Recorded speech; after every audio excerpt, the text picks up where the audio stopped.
Hello, Chain Gang. Welcome back to the 4 Chains and day 2 of my day 4. 4-day, Poker Odyssey at the Lodge Poker Club in Texas. Yesterday was a really fun day. Day 2 is the Mini Monster Tournament. If you haven't seen day 1, it was about my quest to earn my tournament entry fee, which was only $200 for the Mini Monster. I was able to do that. So here I come, ready to play the tournament. The tournament started at 11 a.m. I got there a little before 10 and I hit the 1-3 table. I did not look at the details. It is the 1-3 Spartan table. Now, there are a couple things that were new to me at the Lodge that I'm going to tell you about in these vlogs, and the Spartan table is one of them. It is 1-3, but there's a couple things that are different from what I'm used to. Every 30 minutes, when there's a dealer change, or even if there isn't, you play a bomb pot where everybody enters $15, and I'll talk a little bit more about that later, but if you haven't ever played Sparta rules, let me inform you. Anytime someone loses an all-in pot and they are the shorter stack, or anytime anybody gets felted, everybody has to do 15 push-ups except for the winner of that particular hand.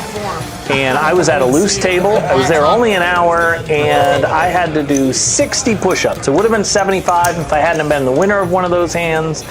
And the next day I was sore. I think they wound up doing 90 or 105 before they broke. They looked like they were in a better position to do it than me. Let's talk about the first hand of note at that table. There's a raise to 15 under the gun, and there's 2 callers. I wake up with ace 4 of diamonds in the big blind. Now, I think the solvers say to raise here. You guys can tell me, but I'd already noticed a few pre-flop raises not getting through, and I really kind of assumed one of these players at least has a better ace than me. So I just called. Maybe that's a mistake. I don't know. But I also feel like since I'm in the big blind, it disguises my hand. I could have anything. So the flop comes 7 of diamonds, 8 of diamonds, ace of spades. Perfect once again. I bet 30. And then under the gun raises, and the other 2 people fold. So what does he have here? I guess I should assume he has a better ace. Or an ace, but a better ace, because he just didn't seem scared that somebody else would have an ace. And he just wasn't nervous. So I just feel like maybe he's on a draw. That's what I'm hoping for. I just go for the call. The turn is a jack. And as Rihanna would say, it is shining bright like a diamond. Meaning, it's the jack of diamonds. You know what? That's not just a bad joke. That's not even a joke at all. I'm going to have Angie edit that out. If you're a Patreon, you can see it in the unedited version or whatever. But anyways, I have the nuts. I check. I want to keep him in the hand. He checks back. So I'm like, okay, he doesn't have a lower flush. Kind of limits what I can get for him. The river does not pair the board. Still got the nuts. I bet $100. And he thinks about it for a while, and then he calls and announces he has an ace. I show him the news. It is bad news to him, just like it's bad news to any Miami Dolphins fan every time we find out we're going to play a winning team this weekend. Okay, I know that's not funny, but that's a comedy callback from yesterday's video. And just because something isn't funny doesn't mean it's not groundbreaking, because I think a comedy callback from a previous video is just fantastic. So please, no hate on that. If you want to hear somebody who's actually funny and doing witty analogies, that's a Brad Owen thing. Log on to Brad Owen Poker. He has these really dry but really witty sense of humor. I don't have that, but I know being a poker vlogger means you have to do analogies. I'm going to do my best. I know people will be calling you with wider ranges and attempts to try and earn their seats back. The button calls. This gentleman is either still trying to earn his seat back, or maybe he's building up his endurance to be a human billboard at a busy intersection if poker doesn't work out. The straddler also calls. He's a stander as well, not to be confused with a walker. We'd be in a lot more trouble if there were zombies at our table. Okay, then there's a bomb pot. This is the second reason to pay attention to the details. At the Lodge, you play a Hold'em bomb pot, but everyone I saw always chose to play a POL double bomb pot. I did not look at the table description. On day one, I did not know this happening, and the first time I got dealt a third card, I was shocked. I thought it was a misdeal. I was about as aware that this was a PLO pot as I was aware that Jennifer Shefflin was attracted to me in high school, which she didn't tell me until the final day of our senior year. Anyways, I realized everybody was getting a third card. It was not a misdeal. I did figure out it was PLO, but I'm not an expert, meaning I've rarely played it and only online. So anyways, I get dealt the ace of diamonds, king of diamonds, three of hearts, three of clubs. This seems like a fantastic start to me. On the flop, I hit nothing on the top board, but on the bottom board, I hit an ace and another nut flush draw. I'm just hitting this all over the place. Everybody checks, I check back. Apparently that's correct. I sort of felt at the time, wait, why didn't you bet? On the turn, nothing on the top board. Nothing is helping me. But I did nail the nut flush on the bottom board. So I have the nuts. I nailed it the same way I nailed Jennifer Shefflin. I'm just kidding. That did not happen. Jennifer, I wish you well. You know me well enough. I guess you'll take that joke. There is a funny follow-up story about Jennifer Shefflin's sister at my wife's bachelorette party. She can tell you, but not on YouTube. That story would definitely get the video banned and maybe our channel. Anyways, if you see me at a poker table, you can ask me and I'll tell you. There was a bet of 24. I called it, and so did two others. I'm just confused. I'm thinking I should be more aggressive, but I just have no idea what I'm doing. On the river, it's still blank on the top and the bottom board paired. Somebody bet 100. I called, so did one other. Those other two guys split the pot because the original bettor rivered a boat on the bottom, and I had nothing on the top.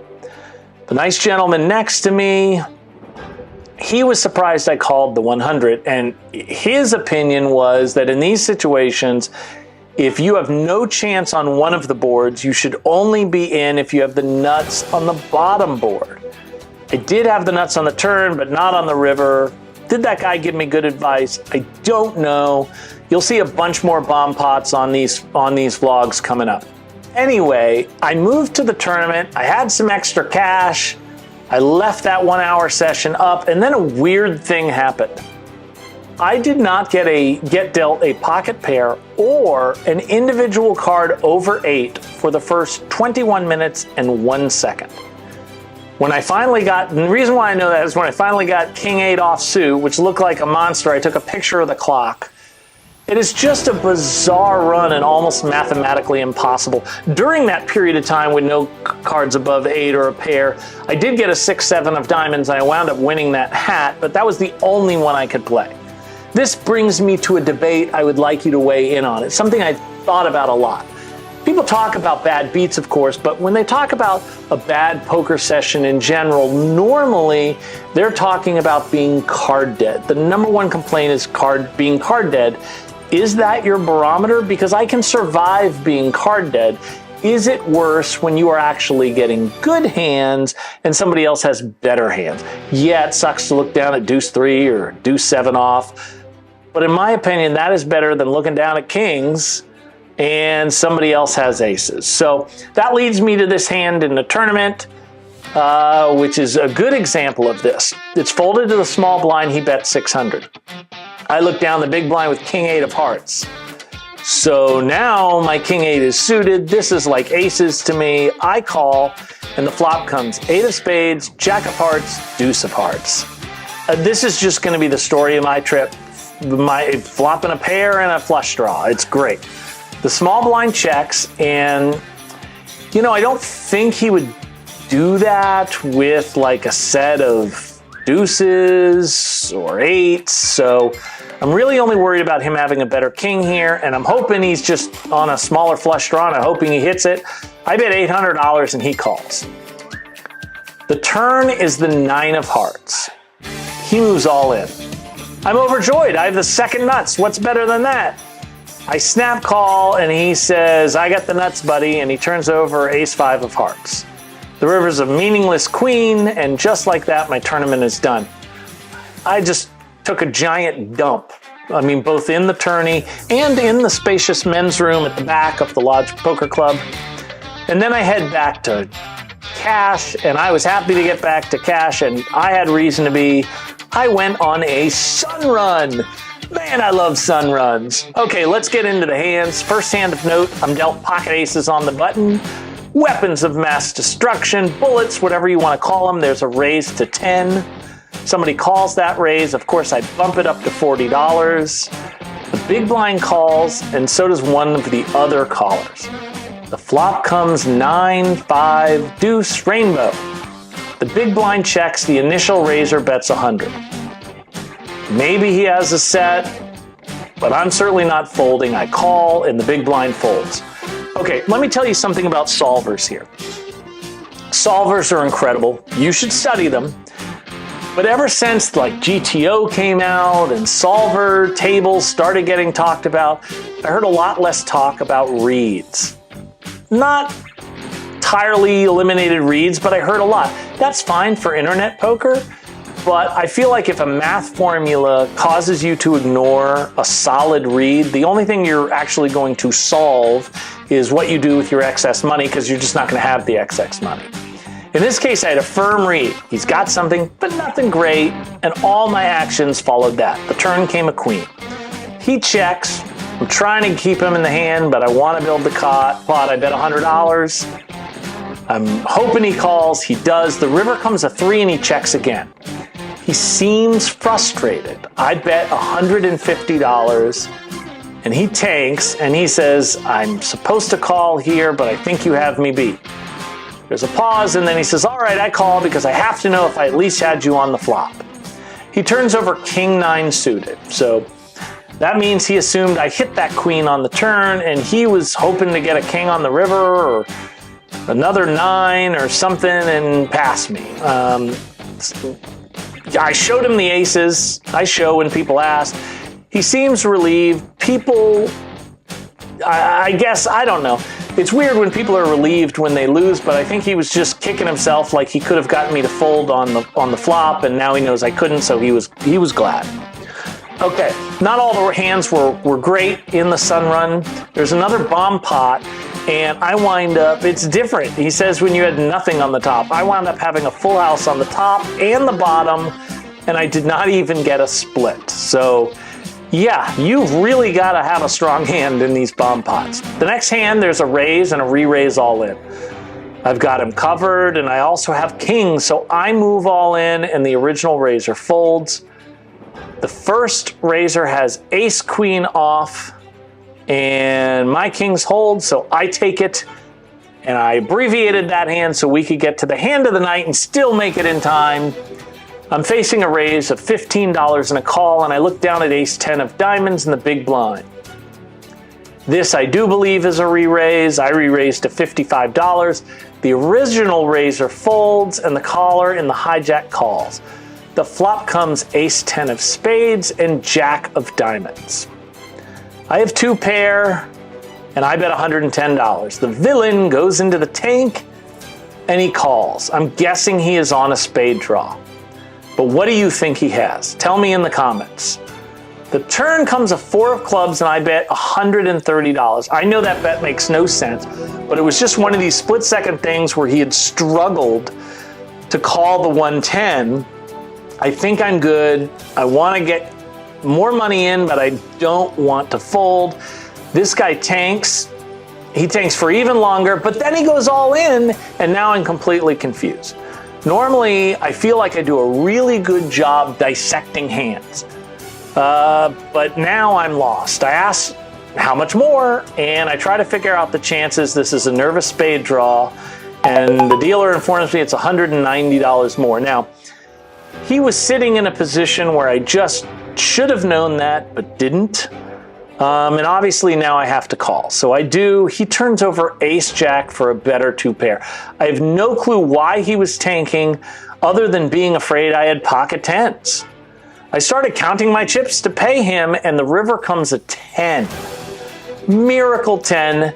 This movie is all of a sudden starring Jeremy Irons, and Glenn Close has been renamed Reversal of Fortune. No? Okay, if you're above 50 years old, or your dad or your mom is around, just play them that joke and they will get it, but you're not going to. I feel terrible about this suck out because the guy was a good dude, but then I realized this is my first time in 19 cash sessions that I had rivered somebody.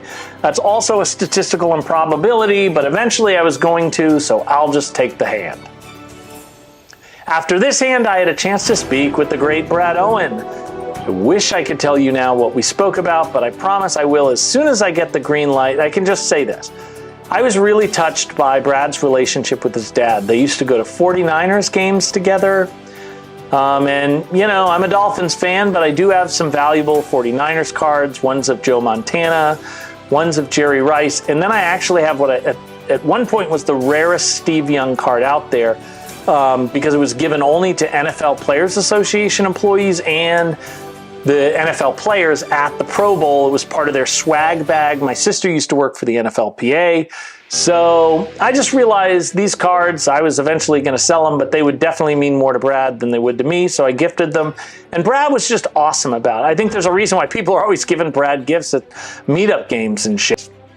I had one more great hand to tell you about where I called a river all in with jacks. There's an ace on the board, but the way the hand played out, it seemed clear he had exactly king, queen of spades. I told him his hand to his face, and he was oppressed enough to buy me dinner. He didn't wind up buying me dinner. I found out his wife was a nurse later, so I told him to buy her dinner, but let her know that it was actually a gift from me, so he did that. Anyways, I'll show you the outro cash out video. I'm up over $1,000 for the day. Despite losing 200 in the tournament. I had no idea while I was cashing this out and celebrating that the next day, Doug Polk would make what he admitted himself was the dumbest thing he ever did in his life. That's a quote. And he was cool enough to let me stay at the lodge and continue to play, even though I left him bleeding like a stuck pig. That is not a metaphor or a poker expression. I mean actual blood. All right. And yes, I'm telling you this. It's kind of clickbait for tomorrow's video, but I promise you, Doug Polk will confirm that it happened. Brad Owen was a witness at this table, and there were 7 other witnesses, so it will be confirmed. I will see you tomorrow on day 3 of the greatest poker odyssey ever at the lodge.